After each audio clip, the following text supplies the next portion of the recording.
Hi hello friends, ಹೇಗಿದ್ದೀರಾ friends? ಇವತ್ತು ನಾನು ಸ್ಪೆಷಲ್ ಆಗಿ ಮಟನ್ ಅದೊಂದು ರೆಸಿಪಿ ಮಾಡ್ತಾ ಇರೋದು.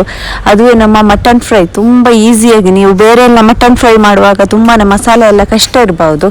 ಇದಕ್ಕೇನು ಜಾಸ್ತಿ ಮಸಾಲ ಕೂಡ ಇಲ್ಲ, ಗರಂ ಮಸಾಲ ಕೂಡ ಇಲ್ಲ. ತುಂಬ ಈಸಿಯಾಗಿ ನಿಮಗೆ ಖಾಲಿ ಮೆಣಸಿನ ಪುಡಿ ಇದ್ದರೆ ಸಾಕು, ಇಷ್ಟೊಂದು ಟೇಸ್ಟಿಯಾದಂತಹ ಈ ಮಟನ್ ಫ್ರೈ ಮಾಡಬಹುದು. ಬನ್ನಿ ಫ್ರೆಂಡ್ಸ್, ಮಟನ್ ಫ್ರೈ ಮಾಡುವ ರೆಸಿಪಿಯನ್ನು ಈಸಿಯಾಗಿ ತೋರಿಸ್ತೇನೆ ಇವತ್ತು. ಇಲ್ಲಿ ನಾನು 1 kg ಅಷ್ಟು ಮಟನನ್ನು ಸಣ್ಣ ಸಣ್ಣಗೆ ಕಟ್ ಮಾಡಿ ತಗೊಂಡಿದ್ದೇನೆ. ನೀವು 1 kg ಅಲ್ಲ, 1/4 kg, ಅರ್ಧ kg ಎಷ್ಟು ಬೇಕಾದರೂ ನಿಮ್ಮ ಇಷ್ಟ ಪ್ರಕಾರ ತಗೊಳ್ಬಹುದು. ಕಟ್ಟಿಂಗ್ ಸ್ವಲ್ಪ ಸಣ್ಣ ಸಣ್ಣಗೆ ಮಾಡಬೇಕು ನೋಡಿ. ಇದಕ್ಕೆ ನಮ್ಮ ಹೈದರಾಬಾದಲ್ಲಿ ತಲವ ಗೋಶ್ ಅಂತ ಹೇಳ್ತಾರೆ. ಇಲ್ಲಿ ಅಂತೂ ತುಂಬಾ ಫೇಮಸ್ ಈ ತಲವ ಗೋಶ್. ತುಂಬ ಈಸಿಯಾಗಿ ಟೇಸ್ಟಿಯಾಗಿರುವಂಥ ಈ ತಲವ ಗೋಶ್ ರೆಸಿಪಿ ಇವತ್ತು ನಾನು ನಿಮಗೆ ಕನ್ನಡದಲ್ಲಿ ಮಟನ್ ಫ್ರೈ ಅಂತ ಶೇರ್ ಮಾಡ್ತಾ ಇದ್ದೇನೆ. ಅದಕ್ಕೋಸ್ಕರ ಇಲ್ಲಿ ನಾನೆಲ್ಲ ಮಟನನ್ನು ಪೀಸಸ್ ಸಣ್ಣಗೆ ಮಾಡಿ ವಾಶ್ ಮಾಡಿ ಒಂದು ಕುಕ್ಕರಲ್ಲಿ ಹಾಕಿದ್ದೇನೆ. ಆಮೇಲೆ ಗಾರ್ಲಿಕ್ ಜಿಂಜರ್ ಪೇಸ್ಟ್ ಅಂದರೆ ಶುಂಠಿ ಬೆಳ್ಳುಳ್ಳಿ ಪೇಸ್ಟನ್ನು ಕೂಡ ಹಾಕ್ತೇನೆ. ಮಟನ್ ಸ್ವಲ್ಪ ಜಾಸ್ತಿ ಇರೋದ್ರಿಂದ ಶುಂಠಿ ಬೆಳ್ಳುಳ್ಳಿ ಪೇಸ್ಟ್ ಕೂಡ ಜಾಸ್ತಿ ಆಗ್ತಾ ಇರೋದು. ಮಟನ್ ಕಮ್ಮಿ ಇದ್ದರೆ ನೀವು ಕೂಡ ನಿಮ್ಮ ಅಂದಾಜು ಪ್ರಕಾರ ಸ್ವಲ್ಪ ಕಮ್ಮಿ ಹಾಕಿ ಶುಂಠಿ ಬೆಳ್ಳುಳ್ಳಿ ಪೇಸ್ಟ್. ಆಮೇಲೆ ಇದಕ್ಕೆ ಸ್ವಲ್ಪ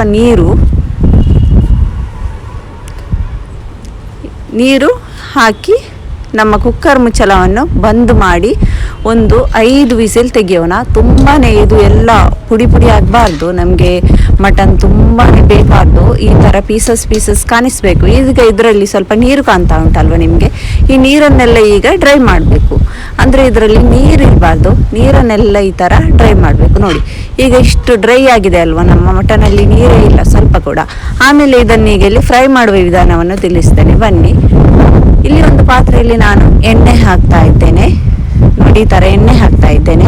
ಎಣ್ಣೆ ಸ್ವಲ್ಪ ಜಾಸ್ತಿ ಹಾಕಿ, ಯಾಕಂದರೆ ನಮಗೆ ಇದು ಎಣ್ಣೆಯಲ್ಲಿಯೇ ಫ್ರೈ ಆಗಬೇಕು. ಈ ಎಣ್ಣೆಯಿಂದಲೇ ಎಲ್ಲ ಮಸಾಲ ಫ್ರೈ ಆಗಿ ನಮಗೆ ಇದು ಗ್ರೇವಿ ಅಂತ ಇರುವುದಿಲ್ಲ, ಇದು ಫ್ರೈ ಮಟನ್ ಥರನೇ ಇರ್ತದೆ, ಮಾತ್ರ ತುಂಬ ಟೇಸ್ಟ್ ಆಗಿರ್ತದೆ. ಈಗ ಎಣ್ಣೆ ಬಿಸಿ ಆದಮೇಲೆ ಅದಕ್ಕೆ ನಮ್ಮ ಈ ಮಟನದ್ದು ಪೀಸಸ್ ಮಾಡಿ ಬೇಯಿಸಿಟ್ಟಂತಹ ಮಟನನ್ನು ಹಾಕೋಣ. ಈ ಥರ ನೋಡಿ ಎಲ್ಲ ಮಟನನ್ನು ಹಾಕ್ತೇನೆ. ಸ್ವಲ್ಪ ಪಟ್ ಅಂತ ಹೇಳ್ತದೆ, ಸ್ವಲ್ಪ ದೂರ ಇರಬೇಕು ನೋಡಿ. ಈ ಥರ ಮಟನನ್ನು ಹಾಕಿ ಈ ಮಟನದ್ದು ಪೀಸಸ್ ಎಲ್ಲ ತುಂಬ ಒಂಥರ ಗಟ್ಟಿಯಾಗುವ ತನಕ ಫ್ರೈ ಮಾಡಬೇಕು. ಅಂದರೆ ಇದರಲ್ಲಿ ತುಂಬ ಫ್ರೈ ಆಗಬೇಕು, ಒಳ್ಳೆಯದು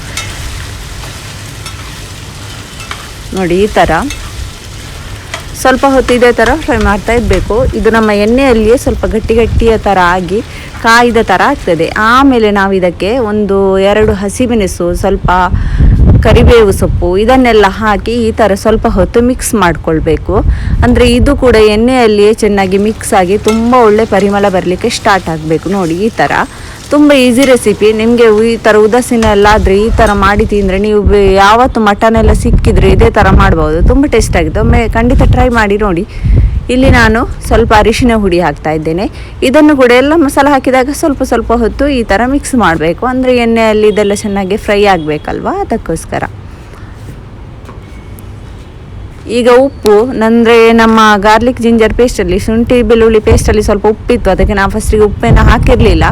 ಟೇಸ್ಟ್ ನೋಡಿ ಉಪ್ಪು ಹಾಕೋಣ ಅಂತ. ಈಗ ಉಪ್ಪು ಕಮ್ಮಿ ಕಾಣಿಸಿದ್ದಕ್ಕೋಸ್ಕರ ಸ್ವಲ್ಪ ಉಪ್ಪು ಕೂಡ ಆ್ಯಡ್ ಮಾಡ್ತಾ ಇದ್ದೇನೆ. ಈಗ ಇದೆಲ್ಲ ಆದಮೇಲೆ ನಾವಿಲ್ಲಿ ಮೆಣಸಿನ ಹುಡಿ ಹಾಕಬೇಕು. ಮೆಣಸಿನ ಹುಡಿ ಹಾಕುವಾಗ ಸ್ವಲ್ಪ ಗ್ಯಾಸನ್ನು ಸ್ಲೋ ಮಾಡಿ ಇಡಬೇಕು. ಅಂದರೆ ಮೆಣಸಿನ ಹುಡಿ ಹಾಕಿದಾಗ ತಕ್ಷಣ ಇದು ಕರಿಬಾರ್ದಲ್ವ. ಈಗ ಇದು ನಮಗೆ ಮೆಣಸಿನ ಹುಡಿಯದ್ದೆಲ್ಲ ಹಸಿ ಸ್ಮೆಲ್ಲಲ್ಲಿ ಎಣ್ಣೆಯಲ್ಲಿಯೇ ಫ್ರೈ ಆಗಿ ಹೋಗಬೇಕು. ಈಗ ಗ್ಯಾಸನ್ನು ತುಂಬ ಸ್ಲೋ ಮಾಡಿ ಇಟ್ಟು ಒಂದು 5 ನಿಮಿಷ ಈ ಥರ ಮಿಕ್ಸ್ ಮಾಡಿ ಗ್ಯಾಸ್ ಬಂದ್ ಮಾಡಬೇಕು. ಒಳ್ಳೆಯದಾಗ್ತದೆ, ಗೊತ್ತುಂಟಾ? ಒಮ್ಮೆ ನೀವು ಕೂಡ ಟ್ರೈ ಮಾಡಿ. ಹಾಗೂ ನೀವು ನನ್ನ ಚಾನಲ್ಗೆ ಫಸ್ಟ್ ಟೈಮ್ ವಿಸಿಟ್ ಮಾಡಿದ್ದಾದರೆ ದಯವಿಟ್ಟು ನೀವು ಒಂದು ಸಬ್ಸ್ಕ್ರೈಬರ್ ಮಾಡಿಬಿಡಿ ಫ್ರೆಂಡ್ಸ್. ಹಾಗೂ ಲೈಕ್ ಕೂಡ ಮಾಡಿ, ಕಮೆಂಟ್ ಕೂಡ ಮಾಡಿ. ಇವತ್ತು ಈಸಿ ಆಗಂತ ಈ ಮಟನ್ ಫ್ರೈ ನಿಮಗೆ ಹೇಗೆ ಅನಿಸಿತು ಅಂತ. ಈಗ ಇದೆಲ್ಲ ನೋಡಿ, ಮಸಾಲ ಎಲ್ಲ ಈ ಥರ ಮಿಕ್ಸ್ ಮಾಡಿದ ಮೇಲೆ ನಮ್ಮ ಮಟನ್ ಫ್ರೈ ಅಂತೂ ರೆಡಿ ಆಗ್ತದೆ. ಇದನ್ನು ನೀವು ಚಪಾತಿಯೊಟ್ಟಿಗೆ ಹಾಗೂ ನೀವು ಊಟದೊಟ್ಟಿಗೆ ಅಂದರೆ ರೈಸ್ ಒಟ್ಟಿಗೆ ಎಲ್ಲ ತಿನ್ಬಹುದು. ತುಂಬ ಟೇಸ್ಟಾಗಿ ಬರ್ತದೆ ನೋಡಿ. ಎಷ್ಟು ಇದು ಕ್ರಿಸ್ಪಿಯಾಗಿ ಇರ್ತದೆ ಪೀಸಸ್ ಎಲ್ಲ. ಹಾಗೂ ಇದಕ್ಕೆ ಮೆಣಸಿನ ಪುಡಿ ಹಾಕಿದ್ರೇ ಒಳ್ಳೆಯದಿರೋದು. ಮೆಣಸಿನ ಪುಡಿ ನಿಮಗೆ ಖಾರ ಜಾಸ್ತಿ ಬೇಕಂದರೆ ಸ್ವಲ್ಪ ಜಾಸ್ತಿ ಹಾಕ್ಕೊಳ್ಬೋದು. ನಮ್ಮ ಮನೆಯಲ್ಲಿ ಮಕ್ಕಳು ಇರೋದ್ರಿಂದ ನಾನು ಇಷ್ಟೆಲ್ಲ ಒಂಥರ ಜಾಸ್ತಿ ಮೆಣಸಿನ ಪುಡಿ ಹಾಕ್ತಾ ಇಲ್ಲ ನೋಡಿ. ಈಗ ನಮ್ಮ ಮಟನ್ ಫ್ರೈ ತಲವ ಗೋಶ್ ಅಂತೂ ರೆಡಿಯಾಗಿದೆ.